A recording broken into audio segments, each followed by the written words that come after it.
Dende Pontareas en Común solicitamos que non se faga ese procedimento, que non se honre a víctima franquistas e que se faga unha revisión sobre a quen condecoramos e a quen non. E o que queremos facer é o seguinte comunicado. Hoxe, desde un compromiso firme coa memoria democrática, queremos deixar claro que esta non se construe desde o esquecemento, senón desde a verdade, a xustiza e a reparación. Non procede, nin moral nin institucionalmente, gardar loito por quen, como fiscal militar no proceso de Burgos, asinou sentenzas de morte contra 9 persoas que loitaban contra a ditadura. Non falamos de vinganza, nin de gardar empatía coa familia, falamos de responsabilidade histórica.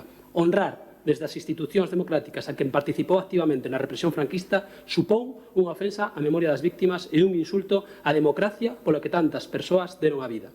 Desde as institucións temos o deber de lembrar con respeto e dignidade a quen sufriu a represión, non a quen a executou. A memoria democrática non admite distancias. Sen verdade non hai xustiza. Sen xustiza non hai